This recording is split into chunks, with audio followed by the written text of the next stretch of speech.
Mesdames, Messieurs, bonjour et bienvenue sur votre site d'information préféré enquêteplus.com qui vous propose la revue quotidienne de la presse sénégalaise qui, en ce long week-end pascal du 7 avril, prend un élan en vue du top départ de Macky 4 et pose un dernier regard sur une gestion libérale qui est dans son dernier virage fatal a, selon certains organes, côtoyé le gangstérisme d'État.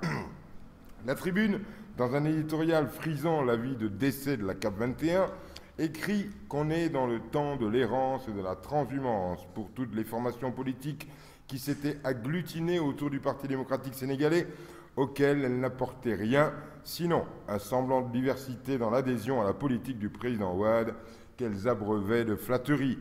En retour, écrit la Tribune, elles obtenaient des postes de ministres par-ci, de députés ou de sénateurs par-là, sans parler de présidence de conseil d'administration ou d'ambassade dans quelques belles capitales. Pour la Tribune, on adhérait à ce cercle sur simple demande, ce qui explique le nombre impressionnant de membres abonnés à la soupe libérale, abondante et gratuite, que dégustaient sans retenue des commensaux qui, sans la générosité du maître de séance, auraient tous changé de cap.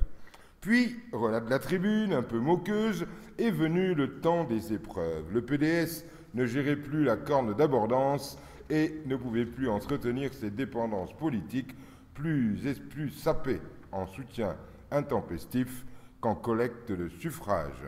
Le PDS a donc décidé de se débarrasser de ses satellites encombrants et inutiles. La Tribune conclut en écrivant que certains promettaient de se regrouper, d'autres d'aller seuls à la rencontre des électeurs, et puis il y a ceux qui ne disent rien et attendent de transhumer vers des cieux politiques plus accueillants. Pour le Populaire, qui reprend à la une les propos de l'analyste politique Amadouka, Wade doit avoir le courage de libérer l'espace politique et public, lequel, dans son interview, pose aussi le constat que les Tanor et compagnie ont fait leur temps et que le gouvernement de Macky Sall est basé sur une sorte d'équilibre de la terreur. N'empêche, il faut commencer à bosser.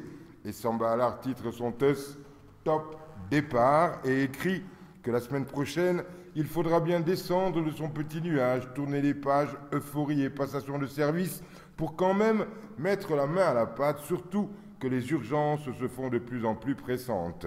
Samba Alar écrit que les premiers actes du gouvernement seront scrutés, décortiqués, analysés et commentés. Et d'eux dépendra la perception que les gourgourlous se feront du style et du mode de gestion de SMS et de son régime.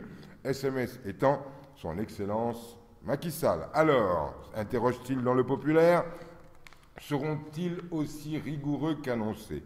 Et si tel était le cas, il sera impossible de passer par des raccourcis qui éloigneront de la nécessité d'état des lieux. Pas seulement pour savoir ce que le régime précédent a laissé, il faudra, selon Samba Alar, auditer pour débusquer les gros cafards dans les placards et tiroirs des bureaux cossus des nouveaux pontes de la République. Et cela promet, prévoit-il en se bouchant les narines, des scandales à n'en plus finir. Après l'état des lieux, il faudra alors bien poursuivre les délinquants et faire rendre gorge à ceux qui ont indûment croqué les deniers publics. C'est une urgence, écrit Samba Alar en conclusion, surtout que les caisses de l'État ont été tellement raclées qu'il n'y a même plus de poussière d'argent. Et le quotidien rajoute à nos inquiétudes et titre « 4e l'essence à 4 milliards, pillage du palais et de ministères, la razzia des grands bandits », ce qui fait titrer le billetiste du quotidien « Gangstérisme d'État », puis écrire que dans le défunt régime libéral, on n'était pas simplement que des arrogants, des saccageurs de journaux, des commandeurs de gourdins, des acheteurs de cuillères à 30 000 francs ou des relookers d'appart à 750 millions ou de factureurs de kilomètres de route à 5 milliards. On découvre aussi que nous avions au sommet de l'État des gangsters super audacieux. Le quotidien écrit stupéfait qu'en fin de règne, la danse des charognards autour des biens publics aura été particulièrement macabre. Il en dresse l'inventaire des moquettes disparues, comme par enchantement, du matériel audiovisuel déménagé sans ménagement, du palais, du mobilier de certains ministères frauduleusement subtilisés et plus de 100 milliards d'une aphone téléphonie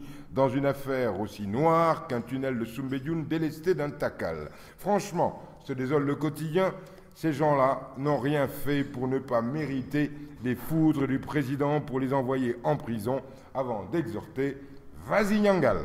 Le quotidien qui écrit que la délinquance libérale est mise à nu, déchéance et mesquinerie, c'est ce que le comportement des libéraux inspire.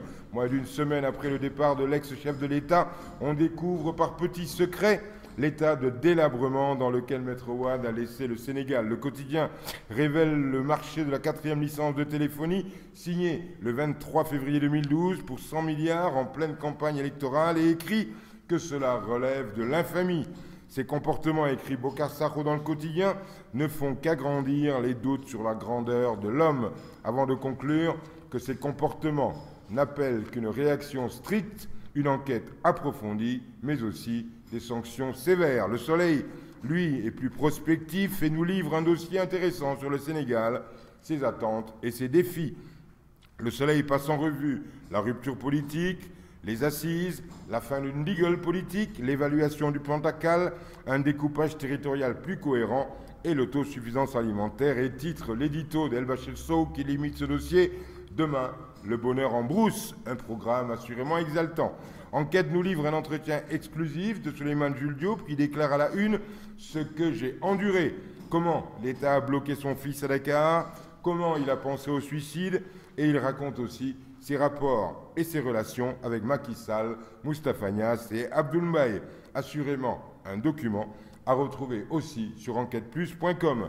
Dans la rubrique « On s'en fout », la colère des jeunes libéraux devant la résidence de Maître Wade à Fannes, c'est dans le quotidien. Les jeunes libéraux qui poursuivent les gens qui sortent de là en leur rappelant, selon le quotidien, leur fait d'armes, comme celui d'avoir par exemple bloqué le cortège de Macky Sall qui se rendait ce jour-là chez Amadou Mokhtar Mbow. Vraiment, on s'en fout, mais ils peuvent toujours méditer La Fontaine et répéter avec nous « Vous chantiez ?